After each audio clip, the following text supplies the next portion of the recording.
नमस्कार, माझं नाव रणजित गोपाळ पवार. मिल्क चार्जरचा अनुभव असा जेव्हा सर्व्हिसमध्ये होतो तेव्हाच आईवडिलांना तेव्हा थोडं वैदिक कळालं होतं.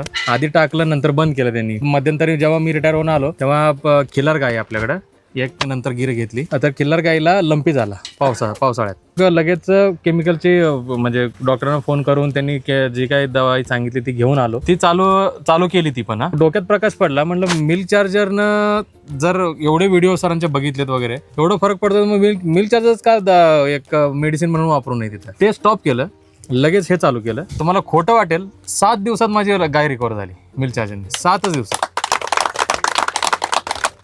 आता फक्त तिच्या अंगावर स्पॉट आहेत. आणि दुसरी गोष्ट महत्वाची म्हणजे ती त्यावेळी 3-4 महिन्याची गाभण होती. ते गाभण पण खाली नाही झाली आणि ती नीट पण झाली. दोन्ही गोष्टी झाल्या त्या मिल्क चार्जर. केमिकलने काय होतं, केमिकलच्या औषधांनी बॉडीतलं हीट वाढतं जनावराचं आणि गर्भपात होतो. म्हणजे गर्भकाळामध्ये आजारावर जर उपचार करायला गेलं तर गर्भपात होऊन जातो. पण वैदिकमध्ये ते प्राकृतिकपणे त्याचा ट्रीटमेंट करतं म्हणून गर्भपात होत नाही. आलं लक्षामध्ये. म्हणून मिल्क चार्जरचा असा आपल्याला अनुभव येतो. शेणाची क्वालिटी अशी आहे, ताजं पडलेल्या शेणाचा सुद्धा वास येत नाही. ते जर नंतर याच्यावर साठवलं तर त्याचा वास तो तर विषय वेगळा. साधं पडलेल्या ताज्या शेणाला सुद्धा वास येत नाही. एवढी मस्त क्वालिटी त्या शेणाची सुद्धा. त्यामुळे माझा रिझल्टचा पर्सनली अनुभव मिल्क चार्जर जबरदस्त आहे. आता अॅनिमल हेल्थ चार्जर पण जोरात चालू आहे त्याच्यासोबतच. Very good. त्यामुळे तब्येत त्यांच्या दोघांच्या चांगल्याच आहे. थँक्यू.